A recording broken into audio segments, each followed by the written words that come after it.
semua umat beriman, Gereja Katolik Indonesia boleh membuka permenungan kita tentang kitab suci. Permenungan kita, permenungan hidup kita yang ditimba, yang diinspirasi dari kitab suci. Kata Santo Hieronymus, untuk mengenal Yesus harus baca kitab suci. Saya kira kita semua sepakat, setuju bahwa untuk mengenal Yesus Kristus harus membaca kitab suci. Nah, pertanyaan saya sekarang adalah, apakah kita rajin membaca kitab suci? Apakah kita rajin membaca kitab suci? Tak perlu angkat tangan. Tak perlu angkat tangan. Yang tahu adalah hati kita sendiri, diri kita sendiri. Kalau saya tanya, siapa yang rajin baca kitab suci? Tak perlu angkat tangan. Siapa yang kadang-kadang baca kitab suci? Tak perlu juga angkat tangan. Apalagi kalau saya katakan yang tidak baca. Siapa yang tidak pernah baca kitab suci? Tak perlu juga angkat tangan. Kalau saya pergi misa di rumah-rumah keluarga, saya sengaja tidak bawa kitab suci. Kalau saya pergi misa rukun, misa syukur kah, rukun kah, misa peringatan arwah kah, saya sengaja tidak membawa kitab suci. Kenapa saya sengaja tidak membawa kitab suci? Supaya minta tuan rumah ada kitab suci atau tidak. Saya biasa minta tolong kepada keluarga, adakah kitab sucinya? Adakah kitab sucinya di mana disimpan? Tunggu pastor ya, tunggu, saya cari dulu, cari sampai kita mulai belum temukan kitab suci. Kita mulai ini misa ini belum temukan kitab suci. Di mana ya? Sampai kira-kira cuma cari dulu. Suruh anaknya, di mana kitab suci? Tahu, di mana?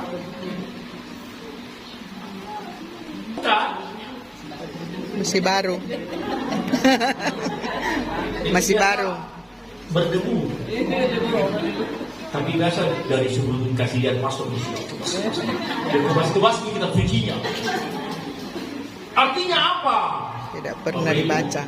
Bahwa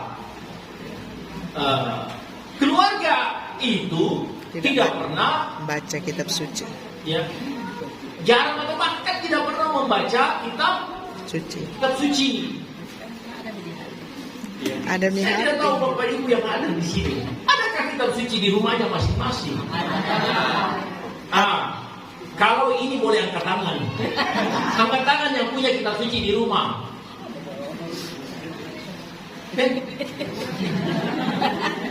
Saya tidak tanya, suci kurang menarik.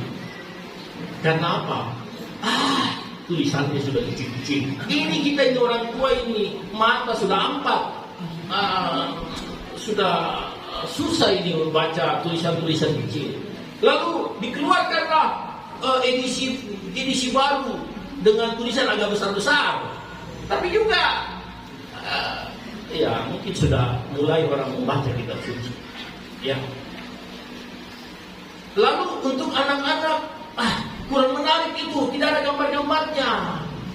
Lalu dikeluarkanlah, dicetaklah kitab suci yang ada gambar-gambarnya supaya anak-anak itu tertarik. Karena kalau tidak ada hanya tulisan saja, sudah selesai, ditutup saja kan, gitu. Apalagi orang muda, tidak ada love-nya di dalam kitab suci, ya, sudah selesai. Daripada tulisan begitu saja. Tapi ada juga umat itu yang memiliki kitab suci dan biasa dia stabilo, dia garis bawahi dengan tulisan itu. Ya. Oh, berarti ini orang dia tekun, dia rajin itu membaca kitab suci dengan membuat stabilo di dalam hampir semua kitab-kitab dia yang menginspirasi dia stabilo, merah kuning hijau di langit yang biru. Merah kuning hijau, merah kuning hijau. Apa artinya? Kita yang pastor itu artinya kalau merah itu saya mengutip yang menginspirasi kehidupan pribadi saya. Kalau yang ini untuk kehidupan relasi-relasi saya, orang lain. Oh, ini untuk keluarga saya. Jadi ada orang membaca kitab suci dengan cara seperti itu. Bapak, Ibu, saudara-saudara yang terkasih, saudara-saudara kita yang muslim itu sangat ketat sekali dengan harus baca Al-Quran. Mulai anak kecil dia baca Al-Quran, bahkan dilombakan. Saya tidak tahu kalau kita pernah dilombakan tidak baca Quran. Kalau ada camping sekali, kalau di kampung-kampung ada itu dilombakan lomba baca kitab suci. Bagaimana cara membaca kitab suci yang baik, benar.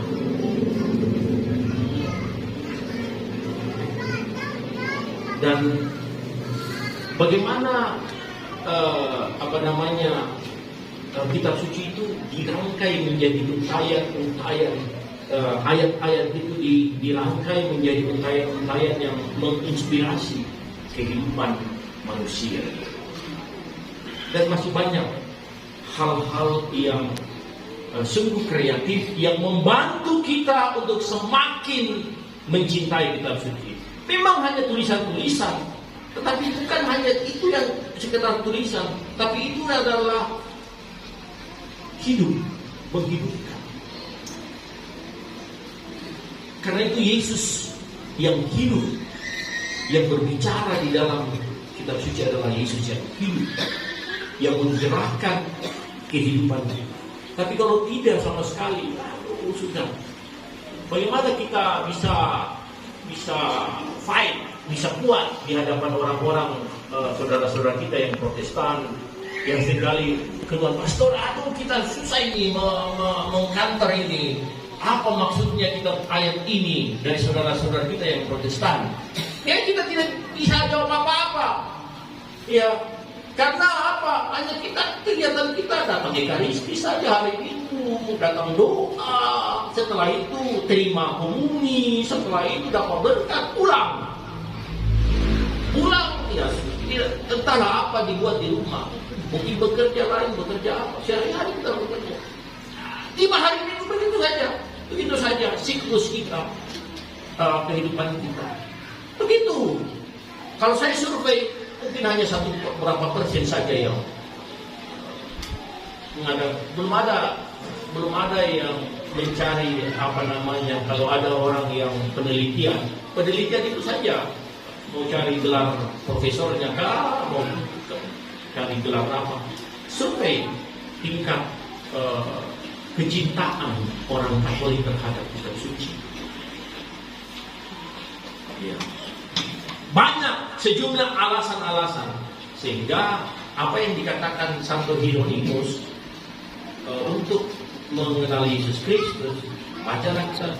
Tapi kalau kita tidak mengenal kitab suci, tidak tahu, hanya dengarkan saja ketika dibacakan, itu pun kalau dengarkan, kalau tidak melamun pada saat Ekaristi, apa yang tadi bacaannya? Waktu pulang di rumah apa ya bacaannya tadi? Saya lupa nih apa yang kutipan yang menginspirasi saya. Tapi tidak ada juga kemauan untuk saya buka lagi. Tidak ada. Ya, saya tidak tahu ini apa ya? Sebuah habit, sebuah kebiasaan kita seorang Katolik itu.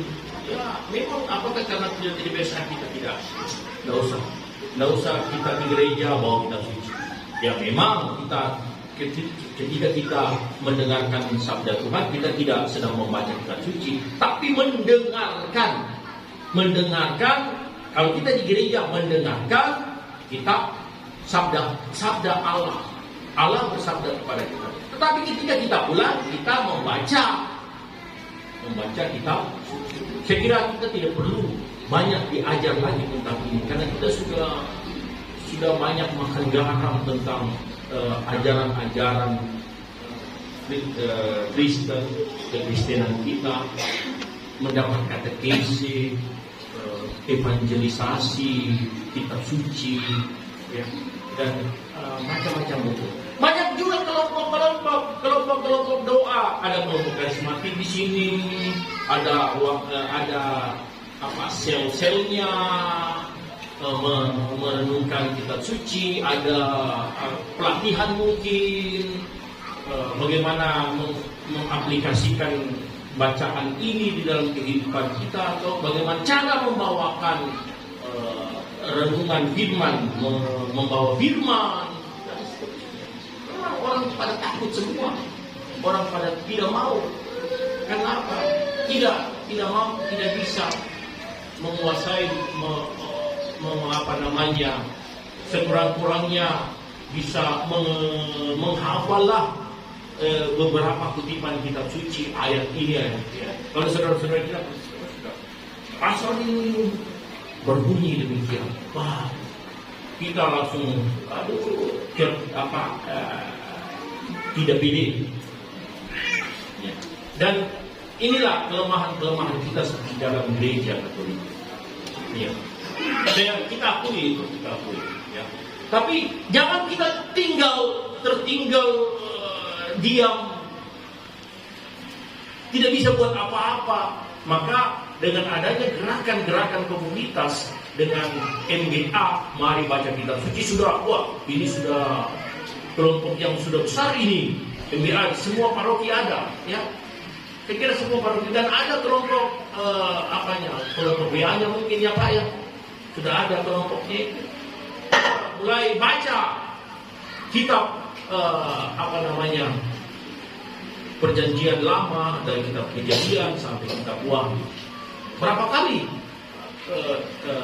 Apakah kita bisa, kalau kita niatkan baca kitab suci dari kitab Kejadian mulai tanggal 1 Januari terakhir sampai 31 Desember, apakah kita bisa setia terus? Bahkan ada yang selesai belum sampai 1 tahun sudah selesai, dia ulang lagi. Itu dari permukaan setebal ini. Siapa yang sanggup baca itu? Kecuali kalau tidak bekerja sehari-hari, mungkin dari pagi sampai malam baca itu terus. Tapi kan kita ini kan diberikan kesempatan untuk membaca kitab suci. Jadi tidak. Jadi Bapak Ibu saudara-saudara terkasih, ini tadi sebuah komitmen di bulan kitab suci ini, ya, kita mencoba untuk merenungkan kembali isi kitab suci. Karena dengan merenungkan isi kitab suci, kita sudah sungguh-sungguh mengenal kehendak Tuhan. Jangan seperti orang-orang Farisi, orang ahli Taurat. Mereka membaca kitab Taurat, menguasai kitab Taurat, tetapi mereka menerjemahkannya secara kaku. Dalam Injil yang kita dengarkan tadi sudah sangat jelas bahwa orang-orang Farisi, ahli Taurat, penguasa hukum Taurat, baca kitab suci, tetapi justru menentang, menolak apa yang dilakukan oleh Yesus. Nah, jangan juga seperti ini. Ya. Menekankan adat, tradisi, kebiasaan, soal cuci dan tidak mencuci, soal najis dan tidak najis, soal haram dan tidak haram, sampai pada makanan. Ya. Apakah kita ada makanan yang haram? Najiskan seseorang. Ya, dikatakan ini Menajiskan adalah yang keluar dari karena dalam. semua ini pemberian Tuhan, anugerah Tuhan. Tuhan menciptakan itu, menciptakan babi, menciptakan ayam, menciptakan RW, menciptakan apa? Semua itu diciptakan oleh Allah dan masuk di dalam tubuh kita, tidak menajiskan. Saya yang diciptakan oleh Allah menajiskan? Tidaklah. Itu apa yang ciptaan Allah yang ada di muka bumi ini? Memang manusia yang ciptakan? Tidak, tahu Allah yang menciptakan. Kalau Allah yang menciptakan, tidak menajiskan. Yang menajiskan itu adalah yang keluar dari seseorang. Hati. Itulah yang dikatakan di dalam Injil tadi, percabulan.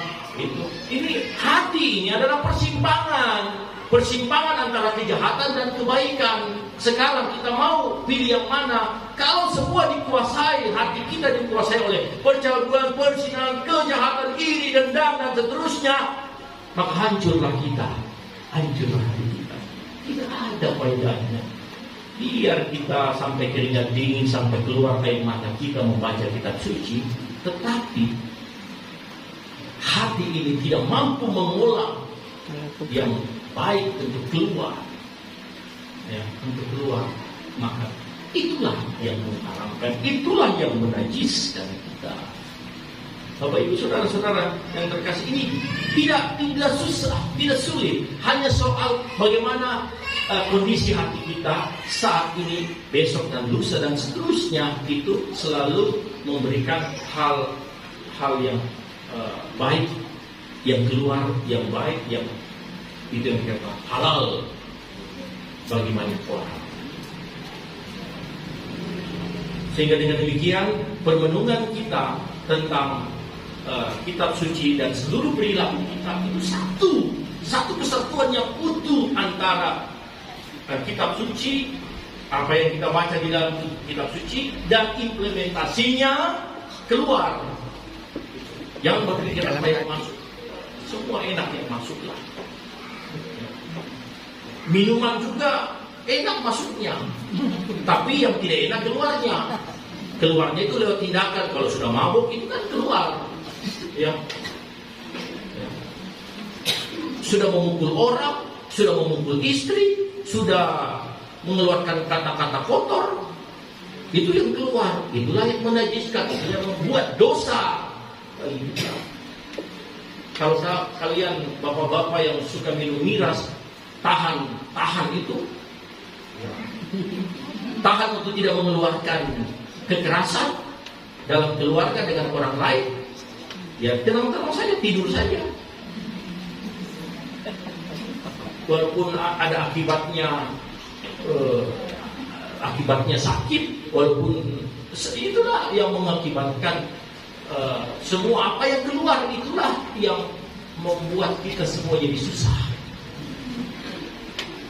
Jadi ini selalu kita mempertimbangkan semua hal yang membuat hidup kita semakin berkenan di hadapan Tuhan. Dan dengan demikian kita semakin mengenal kehendak Allah di dalam kehidupan kita. Kita resapkan sabda Tuhan ini agar bulan kitab suci ini menginspirasi kita untuk semakin mengenal kehendak Allah di dalam kitab suci. Semoga demikian. Amin.